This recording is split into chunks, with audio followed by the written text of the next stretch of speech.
All right, Entree Architect community, it's 2 p.m. Eastern on Tuesday, which means it's time for Context and Clarity Live as we're kicking off our fall season of Context and Clarity Live. Welcome back. I'm having trouble just getting the words out of my mouth at this point. But we are back. If you know Context and Clarity from the past, you may remember, hey, 4 p.m. on Thursdays. At one point, Context and Clarity Live was 4 p.m. on Thursdays, and we shifted to 2 p.m. on Tuesday, and we're back. We took a summer break, but I am joined again today as we come back, and it actually feels like fall where I am. Probably does where you are too, Katie. But I am joined by my co-host, Katie Kangas. Welcome back. Thank you. It's good to see you, Jeff.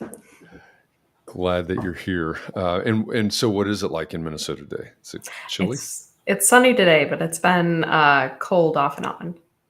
Okay. But I did already harvest apples, so we are into fall. Fall is here. Fall is here.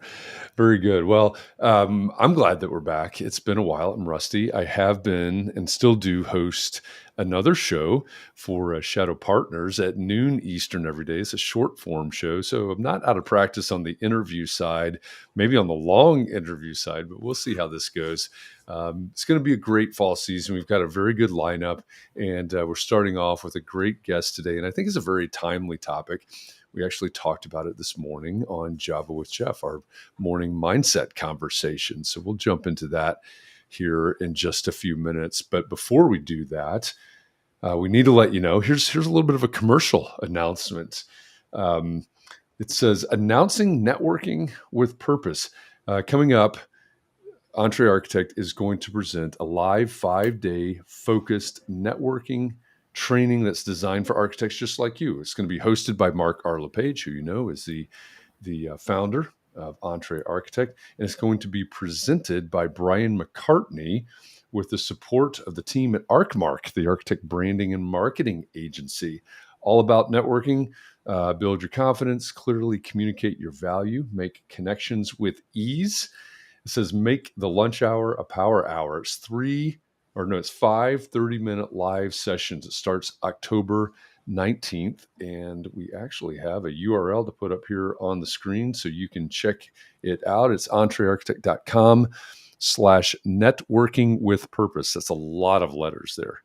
Networking with purpose is what all those letters spell out. So entrearchitect.com/networking with purpose for more info on the Networking with Purpose 5-day focused networking training. So check it out. It is free. It is 5 days. It's 30 minutes a day for 5 days, but it will elevate your networking game. And I'm pretty sure that at some point in this conversation today, for Context and Clarity Live, we'll probably talk about networking as well. Little bird told me that we might. So we will... We'll see how we get into that conversation here today. But until then, Katie, I'm completely out of practice. So what have I missed at this point? I think we got to welcome folks in. So John Jones, we missed your comment in the chat, but you're the first one here. So thanks for joining us today. And I think you're right. I think we are right on topic with the mentorship aspect. It'll be fun. Yeah, I definitely think we are. This is a good one, and like I said, we talked about this morning a little bit, and talked about the idea of when is it your time, and I think I'm really looking forward to jumping into this discussion about mentor, probably leadership as well, but also how this applies to life and where we are personally, maybe in our business, but also in our personal lives. So we'll get into this conversation. I see Scott Thrift has joined us now. He is heading up our large audience from Twitch. I see that. That's always been our leading audience over there on Twitch. If you are like John Jones and you're on Facebook, and maybe you're commenting away, and they're not showing up on the screen. My guess is that whatever permissions you had set up the last time that we did Context and Clarity Live. We ended that at the beginning of the summer. We took this summer break. Now we're back for the fall season. Those permissions have probably expired. So if you're commenting away and going, hey, why are my comments not showing up on the screen? Open another browser window and type chat.restream.io/FB, like Facebook.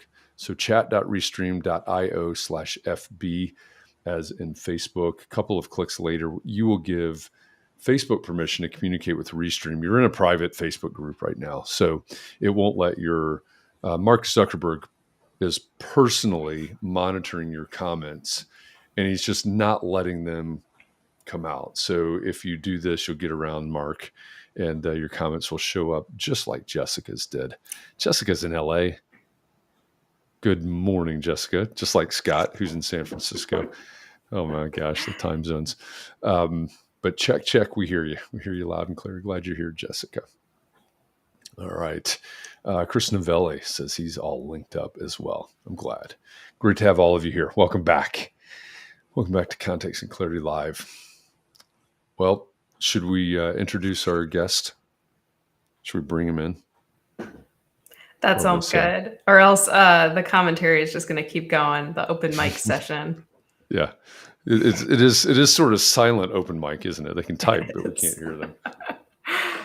All right, well, we'll get it going before somebody starts tapping on their keyboard. Our guest today is an architect. He's a leader and a mentor. He volunteers in both the NOMA Project Pipeline Program and the ACE Mentorship Program. He started the Wing Mentorship Program through AIA Chicago that serves the University of Illinois at Chicago, the Illinois Institute of Technology. We were talking about that before we went live. And the School of the Art Institute of Chicago. Now he's pioneering NEXUS, which is a virtual national membership program for emerging professionals. And he's co-director of AIA Chicago's Bridge Mentorship Program. That's a lot of mentorship. So there could be no better person to join us today to talk about membership than Carl Sergio. Carl, welcome to Context and Clarity Live. Hi, thanks for having me. Yes, that is a lot, and believe it or not, all of that stuff happens in the liminal space between work and kids and home renovation and everything else. And the time I have to carve out to do all that other stuff is minuscule at best. So just making the most of what I've got. Well, I think it's really, really important, first of all, that you do that, right? And we've talked about you've been on. So I didn't even mention that you were a repeat guest. So thank you for coming back. But you were on maybe a year ago at this point. I've lost track of time, but you were on to talk about mentorship before. And this is something that a topic that we could talk about monthly or weekly or whatever, and it still wouldn't be too much. Right? Would it be enough? I doubt it, but it certainly wouldn't be too much. It's what makes the profession go round, right? So why don't we go back to the beginning for you, and how did you get interested in mentorship? Was it because you had a great mentoree experience, or maybe because it lacked when you came into the profession? Yeah, ding, ding, ding. I think for everyone, it's one of those two things. And for me, it was definitely the latter. I graduated in 2010, at the tail end of the last recession. And it was excruciatingly hard to just, find a job and kind of find your way into the working world, get connected with our local AIA chapter. Even though, I could literally see the entire Chicago skyline out our studio window, there was just no physical, bridge for me to the city and to the working world. And it was kind of shocking. And I just thought, it doesn't have to be this hard. I'm going to try and make it, less hard for other people. But I think it took a while before I was able to sort of figure out, what that meant. And I think kind of build the skills, build the networks, that I could leverage in order to make an appreciable difference. I started out just being a mentor myself for high school students. And, I'm always kind of thinking about what the next bigger thing is. They talk about a piece of furniture in a room in a house in a neighborhood, so on.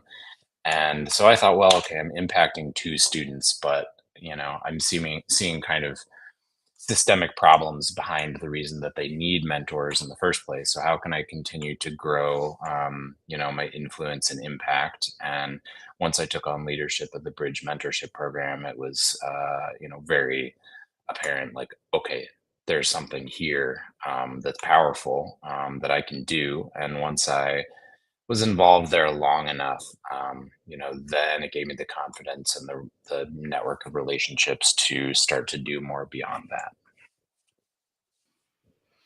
Yeah, I think it's so I one of the things that I do is teach an undergraduate class, an undergrad pro practice class. And, some of those students have some firm experience, have some architecture working experience. They're all headed next semester into the required internship period. And that's one thing I encourage them to do is, find somebody. Today we talked about, we went way off topic, which I know surprises everyone in this community that I went way off topic. But we started talking about what it's like to work in a firm and the necessity to advocate for yourself, et cetera. But there's still the reality that you don't know what you don't know. And there's many times, and one of the students that has work experience, they shared their experience, said, hey, they gave me things to do and said, figure it out. And even my mentor, and this is not a great example. I think you probably agree. Even my mentor would say, hey, I don't have time to answer that question. Um, and I think there's that danger out there, but how do we grow? How do we grow the next generation? It's sort of cliche, but how do we grow the future of the profession if we're not willing to cultivate them? Many of us were lucky enough to have mentors along the line, but some not. So what are we going to do? How do we? And I think as rapidly as everything changes, there's somebody in our community, Leslie Dival. She talks about two-way mentorship all the time, right? She's more experienced. She loves to mentor younger people that in turn mentor her on things that she doesn't understand. So I think it can be a great relationship, a great ecosystem. Do Yeah. you think you're seeing more of it than back in 2010? Well, I mean, in my circles, yes. Mm, I think there's been a lot more sort of, brand awareness around mentorship in general sure. Yeah. in the Yeah. last handful of years, through the pandemic, certainly. And, as the conversations around DE and I like continue to increase, I think mentorship has been a big piece of that puzzle as well. Mentorship has always been, I think, baked into NOMA's values and Mm, goals and programs, for example, because they've realized a long time ago, like we've got to band together, we've got to support, our people, we've got to help them along because maybe no one else will. And that was something I realized a long time ago too, was just the value of mentorship in helping those that needed it the most, and to help people, um, you know, navigate every single tough transition point in a career, whether it is, getting into school, graduating, finding a job, getting their license, getting promoted, navigating the transition of parenthood and trying to maintain a career, like all these different points along your life that you're trying to get ahead. It's proven in some of the NCARB's studies too about just showing the drop offs of diversity in every single stage of the career of an architect. And mm, some of it certainly has to do with um, we're still kind of dealing with a legacy pipeline, so to speak, that mhm, is going to take many decades to kind of change, because the students now in school and graduating from school are extremely diverse. So it's just a question of like getting them the rest of the way through their career. And, selfishly too, is helping them all the way along until they can be at a point in their career that they can be a mentor, that they can understand, wow, I had somebody that was incredibly valuable to me that helped me along in my career. I wouldn't be where I am without them.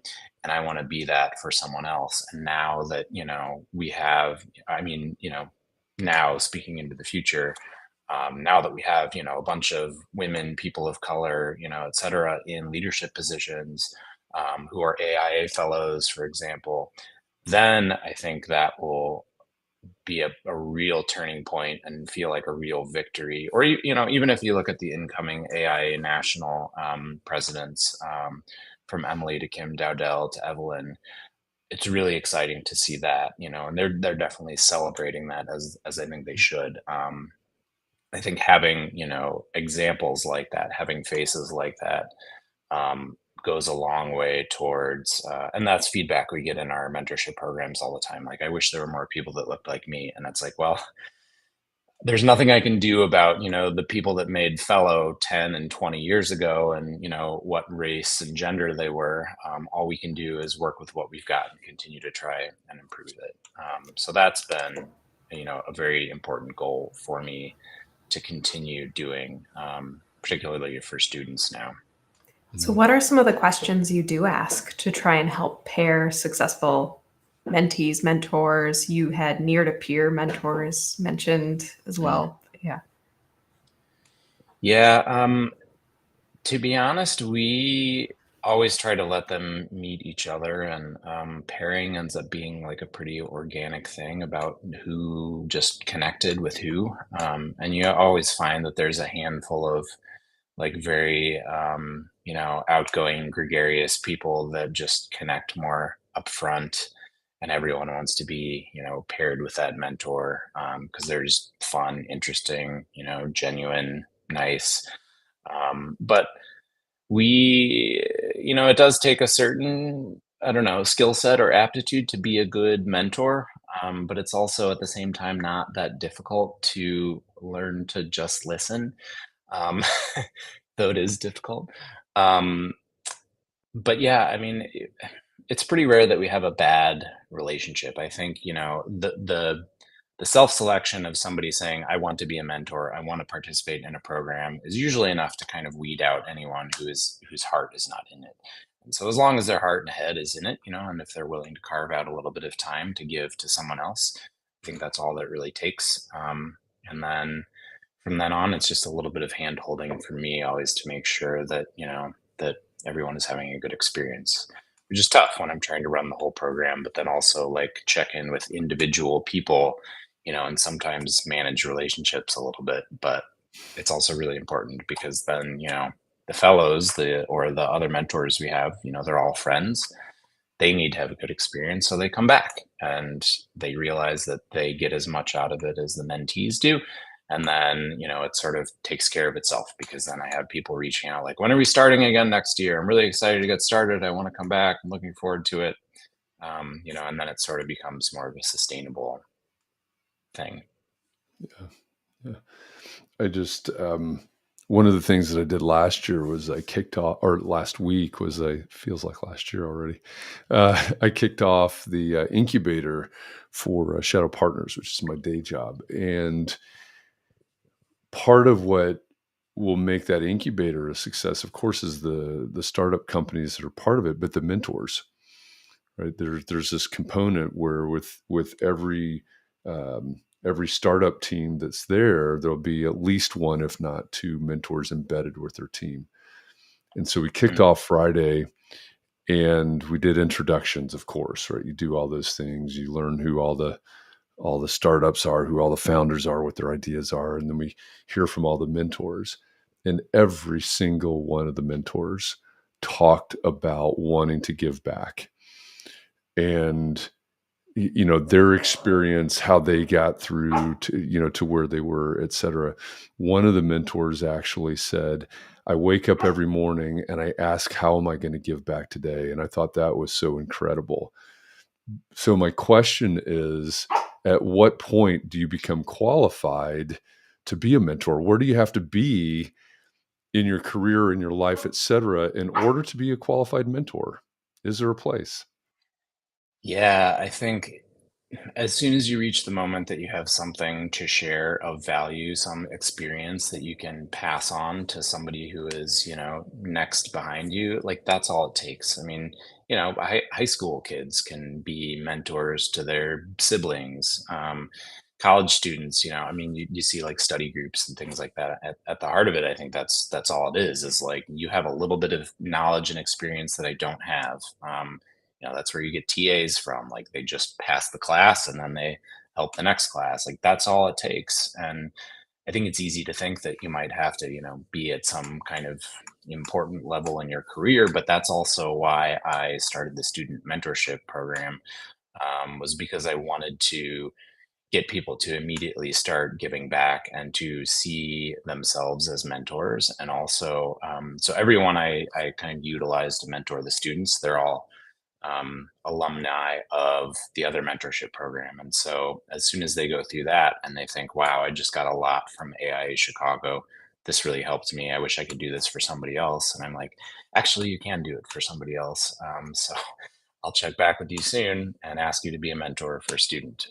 And that's worked out pretty well. But I'm trying to emphasize to the students too, like when you graduate, please don't disappear. As soon as you have found your first job, suddenly you're in this place of experience and privilege that these students are not yet, and you have something of value, some experience, some relationships that you can share, to help your fellow alums. Something I would love to figure out how to build is just some kind of, model through AIAS National or something where we find a better way to hold on to recent graduates so that, when somebody from IIT here in Chicago graduates, we know where they are, we know who they are still, and, they immediately kind of come back and start mentoring current students. And, it's just this vision of like people on a ladder or on a set of stairs, just every single person is reaching down to the person behind them. And I think that's the whole idea. And then you start to build this, longer, or if you think about those big those obstacle courses where you got one of those giant walls and it takes a team of people to like throw each other over the wall, like that's kind of what it is like you get one person to the top and then that person turns around and reaches down and everyone just helps each other over the obstacle. No big deal, teamwork. That's an awesome vision. I'm wondering about flipping the script about how to seek out the mentors. We had a title for this called Ready or Not. How do you know when it's your time? And Yeah. that's so related to mentorship in terms of trying to find the mentors that you need when you're going in a new direction. So a lot of times it's maybe this is presumptuous, but I think it's easier to find people who are in a position that you want and to follow them up that ladder. But with the diversity of students coming into the profession, I think the profession is changing and I think they get to change it Yeah. and change the shape of it. And so you're finding mentors not because you want to follow them, but because they have skills to help you grow in a way that helps you build the profession in a new direction. And so, how do you start to advise and mentor people who are going into an unknown and yet it's not unknown direction of the profession? Hmm. Yeah, that's a good question. That's a tough one. I think partly too, we've realized that it's surprising how often you get two people in a mentoring relationship where the mentor is kind of on a completely different path than, the young person who's looking for advice. And yet I think, a lot of their different experiences are still kind of applicable in an abstract sense, in terms of, kind of taking the framework of how they navigated their career and applying that to your own path. I think that's one answer. But I think also it just kind of relates to networking, that dirty word, that most people hate, which is also, I think, in a way related to public speaking, which is, generally speaking, people's number one fear, more so than death itself. Um, and and just to say one other thing, I learned to get comfortable with being uncomfortable. And in 2010, and I spent 9 months, just sweating through shirts, going to events, trying to meet people and make relationships. And I realized how hard it was, but also at some point I broke through some barrier where I built like a minimum network size where all of a sudden it started kind of taking care of itself, and I could go to things and I knew people and they would introduce me to more people. And I think that was the real tipping point at which I started, meeting a broad enough range of people that then you can start to pick and choose, like, I see what that person is doing. I would love to talk to them. And then I don't feel uncomfortable or awkward reaching out to a perfect stranger, and more often than not, you find that if you're willing to ask somebody for help, they're more than willing to help. And a good dose of flattery goes a long way too. If it's just like, I really admire what you're doing. Like, you're obviously, have been very successful in your career so far. And I would love to learn, a little bit from you because I'm also interested in XYZ. And people will take you under their wing, usually. So that's actually why we named the program Wing in the first place. The student mentorship program was about taking you under your wing. That's awesome. And I think you've gone through that struggle. Maybe some of us have gone through that struggle of learning how to network. And I think that's what's really beneficial Yeah. about the programs you've built to try and ease that process of learning these interpersonal skills that a lot of people just need to develop, but it's not taught in Architecture 231. You've got to learn it on the side. Yeah.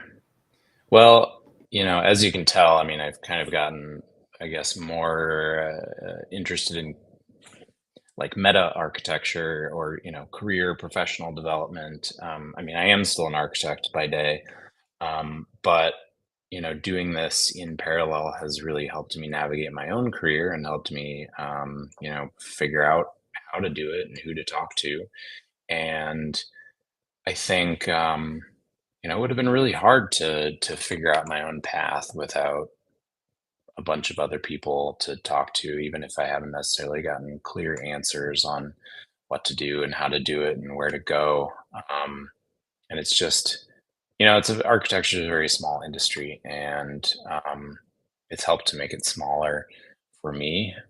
But it's also just helped to kind of build, to feel like we're all in it together and like you have something to learn from everybody and everyone is going through the same struggles. And it's also, I think, very interesting to kind of take the curtain off, pull the curtain back on people who are in really successful leadership positions and find out that, they're still struggling with things. They're still trying to figure out how to navigate whatever it is, those dang millennials or something, and, or leadership transition and ownership in their firm, something like that. And so that too helps me realize, okay, everyone is going through their own struggles, and it sort of demystifies people that are in places of, leadership and success, and just helps me realize that, like, okay, maybe they're just another person who's struggling as much as I am and still trying to figure it out. And I think it makes it a little easier and kind of de-stresses the, like, I've got to figure everything out so that I can, achieve success, whatever that even is. Yeah. I think that's important to remember or understand. Maybe that's not a common understanding, is that even the most successful people, the most successful CEOs, many of them still have coaches and mentors. They belong to mastermind Yeah. groups that, Yeah. it's not that they're not struggling. It's not that they don't have problems. It's different problems. They're in a different place than I am, and they still need that help. And I guess it was yesterday on Java with Jeff, our morning mindset conversation, I brought up the Jim Rohn quote: "You become the average of the 5 people you spend the most time with." And I think, Yeah. whether it's sort of a direct one-on-one mentorship relationship or it's something else, and I tell this story sometimes, where I realized one day, right? It's probably when I first came across that quote. I looked around and I went, those 5 people that I spend the most time with, it's not my friends and family, right? It's the people that I work with. It's the clients, maybe if you've got a client that you work with a lot, or contractors, whoever they are, it's probably those people that you spend the most time with. And And I looked around one day and went, I don't want to be the average of these people. That can Mm-hmm. sound very judgmental, but I did not want to be. And I've also had a similar realization lately. It's like, these people, this group of people, there's something very different about them, and I don't want to be the average of that. And so when we're thinking about this mentorship, again, whether it's one-on-one or something else, I think a question becomes, how do I surround myself with people that are going to help me succeed? So when, in all of these mentorship configurations and efforts and programs that you've been involved with and you are involved with and you continue to grow, what advice do you have for people? Maybe it's the person that's looking for mentorship, or maybe it's a firm that wants to build a mentorship program. We could look at it from either direction, but how do we incentivize, maybe, but how do we encourage people and help people to surround themselves by people that will help them succeed? Mm. Well, a big challenge too is that I think a significant majority of architects are introverts as well. And, that can also make that a little difficult just in terms of putting yourself out there. But I mean, a lot of it is just, I'm a big picture thinker, and it's a long game. It's a long-term investment. It's a big picture thing about your career and, the kind of long-term trajectory of it. And so that's another reason that I'm trying to work more with students, is to emphasize, and this is really hard. And I think directly to your point that, students right now, when they're in school, are totally heads down. They're so focused on studio. They're overwhelmed, overworked, underslept, trying to figure everything out. And I'm trying successfully and not to, kind of shake them out of that for just a few minutes a month to meet with a mentor and just remember, like, okay, at some point you're going to have a diploma and some models that you built, but you're going to have to go out in the world and find a job. And school feels like everything right now, but it's going to kind of fade into the rear view at a point. And then what then? And how do you make that transition? How do you get to whatever is next? And so I'm trying to help them carve out a little time to invest in that future. And I think that's something that I think about a lot too with everything that I do, is it just takes like ruthless commitment to carve out time, even in the face of deadlines and other daily commitments. I'm extremely rare. It's extremely rare that I will, miss like an AIA commitment, or a deadline, because I put that stuff a lot more important than my work deadlines, to be honest, because that stuff is about, something bigger than just, getting my CDs submitted for permit on Friday instead of Monday.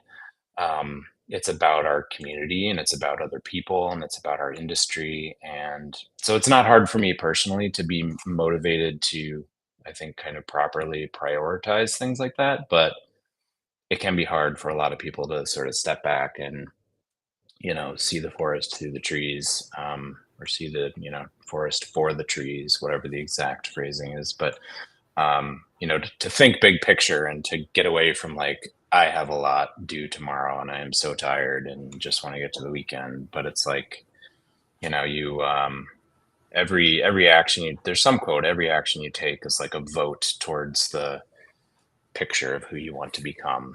And, I mean, that informed me during school too. I went to sleep instead of pulling all-nighters all the time, because I knew at some point I'm going to have a family. And if I build these habits now of pulling all nighters to meet deadlines, that's probably how I'm going to work when I'm older. And that is not going to work for my future spouse and my future kids. So I had established good habits pretty early on. I didn't even drink any coffee then, which I can't say now, but some things had to change. I think what you're describing is very related to Mandy Freeland's comment. Shout out to YAF alum. But Yeah, hi, she Mandy. mentioned the money statement. So how you're making this argument for value. Um, we get it, you get it, but how do you help other firms? Because you're kind of preempting the problem by talking to students and trying to get them to go out and ask for it wherever they go, which I think is an amazing upstream solution to this challenge. But what do you do for those who are already in firms or talking to firm leadership? That's a tough one too, because yes, and I think that's an ongoing struggle because, obviously you can't put an ROI or a dollar amount to a mentorship program in a firm or to the time spent on said mentorship program. I mean, you can put a negative dollar amount when you're talking about the billable hours that are being pulled away in order to do something like that. But I just, it is hard, but it's a long-term investment in everyone, and the notion that, rising tides lift all boats. And I do believe that. And, I think a kind of related concern a long time ago with our local mentorship program here was, why would I encourage my staff to participate in this program if it's just going to help them, find a different job and leave my firm? But in reality, now that there are enough people participating there, and yes, there's a lot of movement, kind of before, during, and after the program, but that was probably going to happen anyway. And the positive side of it is that they're moving on to something better that they feel more passionate about, that is a better fit for them. They're opening up a space for you to find somebody to fill it that is going to be more passionate about it. Maybe they're going to be younger and cheaper and, more tech savvy, who knows? But I think there's enough shuffling and shifting that it's more like, well, you better be part of this, better get on this train, because otherwise you're just going to miss out, because it's going to happen either way. um, but I think that's the positive side of maybe that concern, is like, it is a long-term investment, but it eventually starts adding up and you start to see the value of it long term. um, it's just a question of carving out the time, really, Yeah, and we don't keep prioritizing it. we don't keep retention numbers very well tracked in Yeah, firms. yeah, But I have heard from at least one mentor who used the mentorship program here locally to shop. Maybe that's not the right term, but to pre-interview and get to know different students. And it's a yeah, gamble every year, but he would find someone that was a great match for all those other qualities that you can't put on a resume and offer an internship to them to be his mentee or his draft person in his firm until they pursue licensure and move on, and then he would do it again. And he just kind of had that cycle as a sole proprietor that he always felt that need to have at least one apprentice with him, kind of like the Sith, but maybe he wouldn't appreciate that. But yeah, so it's a benefit in both directions, and I love hearing you talk about it. I'm curious, since the last interview, if you have more categories of mentoring. So there's mentoring mm. down, there's mentoring near to peer across. Are there other forms of mentorship that you've started versus coaching? How do you start to talk about this to describe the different relationships that kind of happen full career? Yeah, I think generally it's just the up and the down and the sideways. It builds a kind of lattice network. So we just kicked off our program here in Chicago last week, and I told all the participants it was just an event for them to kind of get to know each other. And I said, I know that you all signed up for this program because you're expecting to get a mentor out of it. You're looking for a one-on-one relationship. And I said, what you didn't realize you were getting, and what is actually way more important, is all the other peers in the room. Like, we're going to be here for each other together for the rest of our careers collectively. And I think that is the real, that those near peer relationships are just, I think, invaluable. And I have relied on them so much, for advice and support. And, there's always somebody who has gone through something recently that you are now going through. They have a very salient experience for what that was like and how to deal with it. And especially if you talk about things like the small firms exchange nationally, but also like here locally, we just have a Slack channel that a bunch of the really small, firm owners of 1 to 6 people, they're all very active on there. And a lot of them are graduates of the Bridge program, but they're just really great about providing support for each other. And I don't think that they think of that as mentoring, but it like most definitely is. Or at the least, it's an offshoot of I think the convivial nature that we created in the chapter through the Bridge program. Where everyone is contributing to each other, and there's a lot less competitiveness than maybe there would be otherwise. I love how you're highlighting the informal quality of networking, just being able to share openly and support one another. That support seems to be key to grow the profession as a whole. Yeah. Well, I do believe in it as a support group for sure. Yeah. Just to have a shoulder to cry on sometimes. It's important. Yeah. I've been sitting here thinking about the question of, the lack of ROI, et cetera, inside a firm. So I guess in part back to Mandy's comment, and Andrew, it's good to see you, Andrew, his comment as well. One thing, and I've told this story to a lot of you before, but I used to, pre-COVID, I was asked a lot to speak on your brand as an employer. So I'd be at AI Chicago or wherever and do a presentation on your employer brand, your brand as an employer. And there would always be somebody, and I could pick them out as soon as they walked in the room, but there would be somebody that at the end of my talk would go off on this rant, and they would say, I can't find anybody that wants to lead. I can't find anybody that wants to take over my firm. And, then they'd get into talking about generations, and it was a whole lot of nonsense, and sorry for all of those that may see this and you were that person in the room, but it would always be my firm, and I. And so I would let them rant, and then I'd have to point that out to them. It's like, I wouldn't want to take over your firm, right? Because what you're saying is this is all about you. And what you're saying is you're not willing to give anybody any autonomy or any freedom of thought or anything else. And so why would anybody want to take over? And I think if I were to think about a mentorship program, whether it's actually inside the firm or,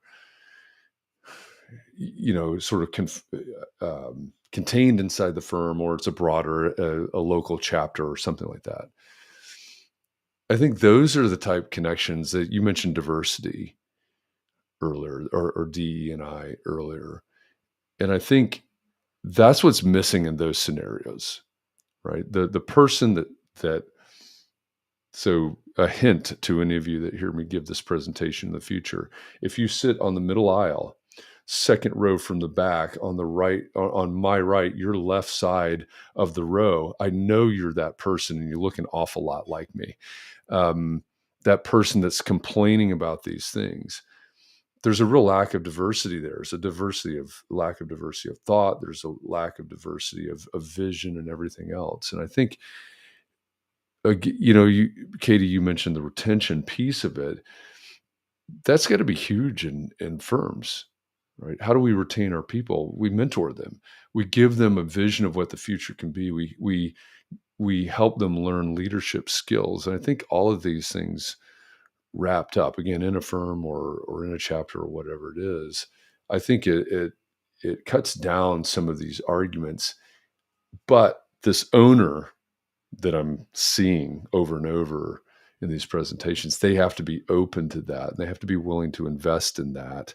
Maybe invest in that and be open to that is the right order to say that. Because without that, there is no future for that guy's firm. Right? He's not willing to grow.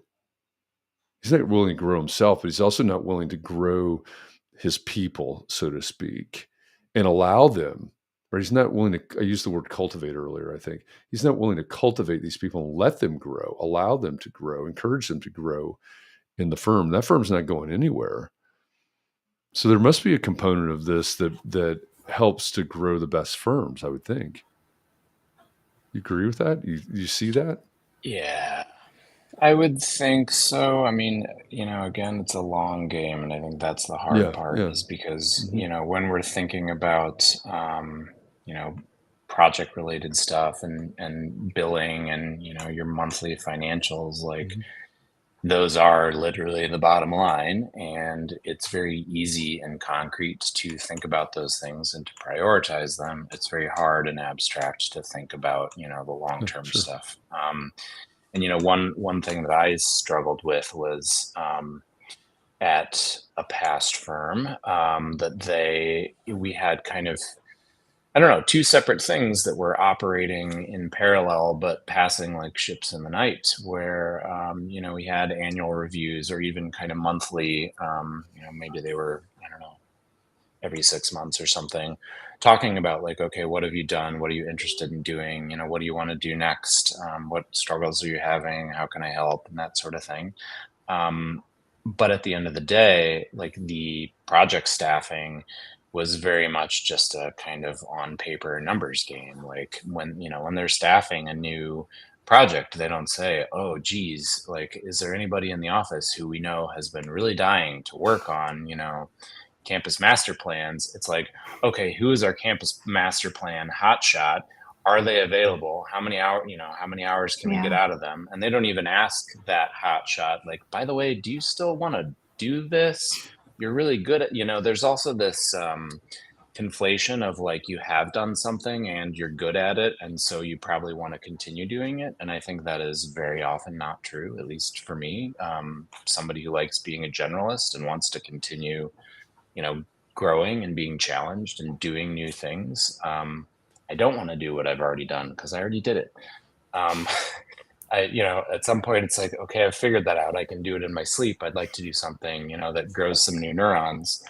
And so that's like a long-term cultivation in your staff and in your culture. But it is hard to do when you're bottom line focused and when you're, Mm. staffing focused and project oriented and all these other things, because you do have to, still turn a profit and pay your employees and Mhm. all that sort of thing. So there's definitely a push and pull between those two things. Yeah, yeah. I'm banking on or going back to and leaning on your.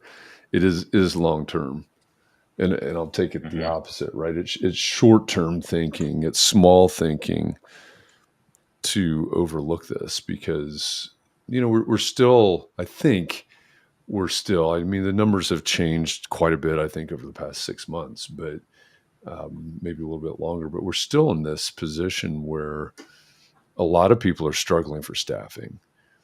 Um, a lot of people, and couple that with this generational leadership shift. There are a lot of people that are running behind in terms of succession planning. Right, Hmm. the And that's a leadership is. different level of lacking mentorship.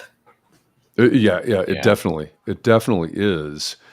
And the way that I kind of combine those two issues together is, well, how are you going to sustain this firm?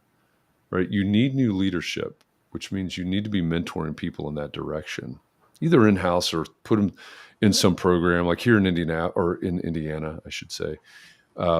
We have the Christopher Kelly Leadership Development Program. That's leadership development. It's not strictly a mentorship program, but they're very Yeah. similar, right? They're related.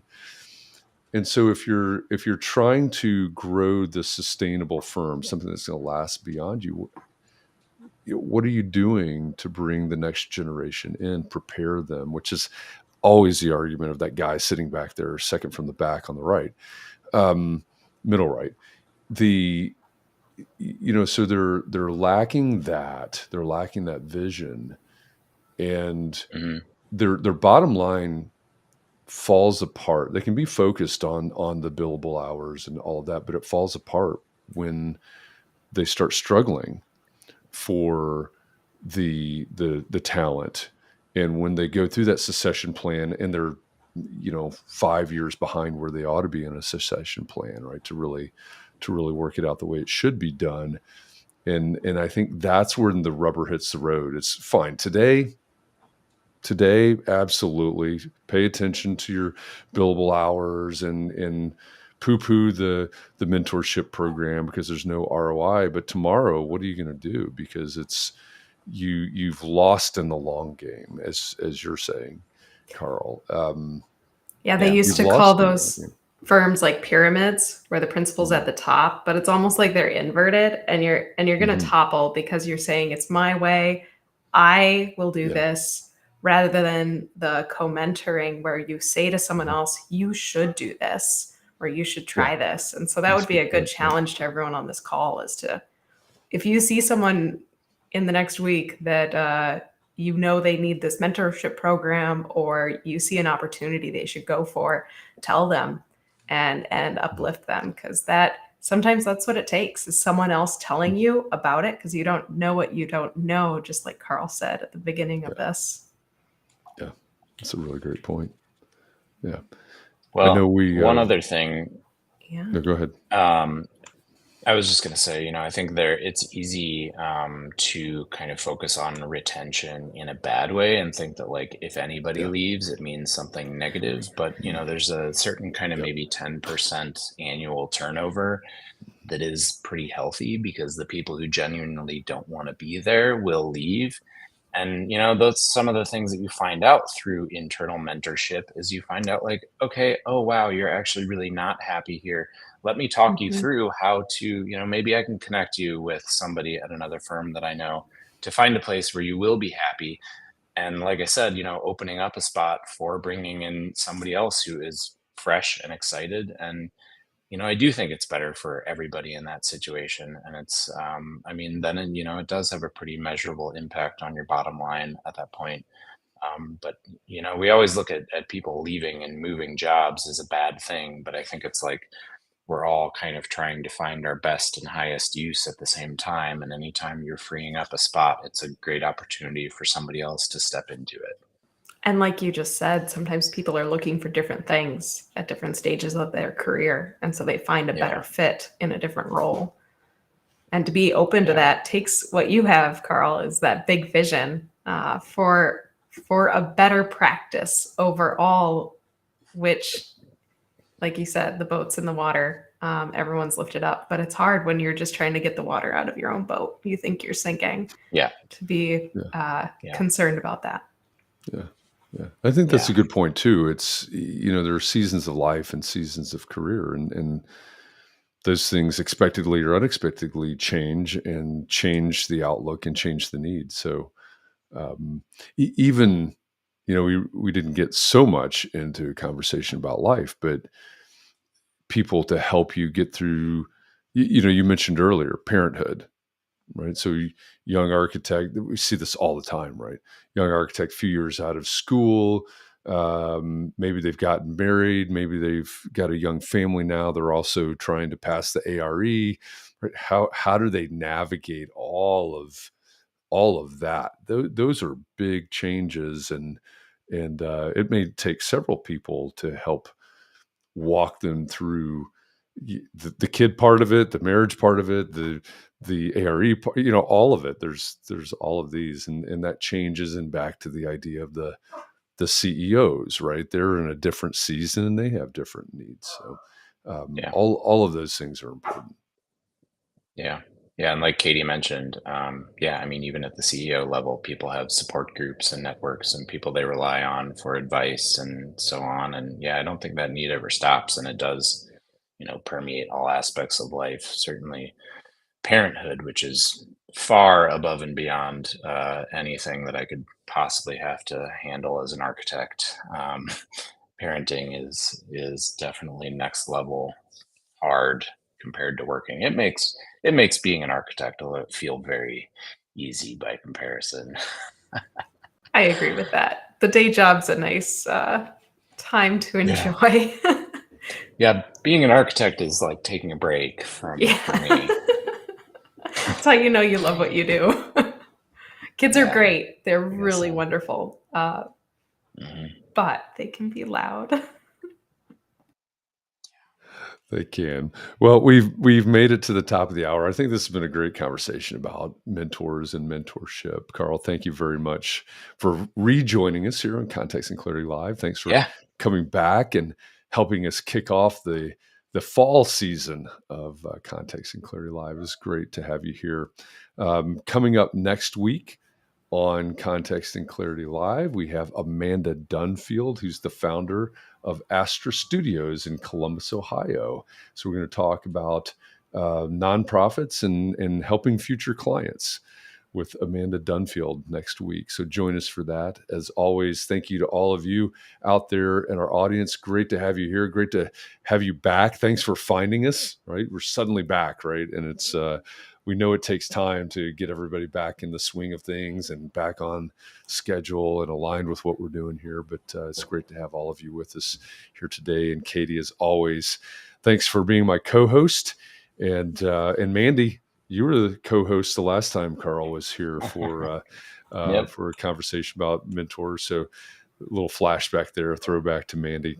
Great to have you in the audience today, Mandy, and everybody else. So until next week, Tuesday at 2 p.m. Eastern. Thanks, Carl. Yeah, absolutely. Thank you both. It was a pleasure. Great to see you.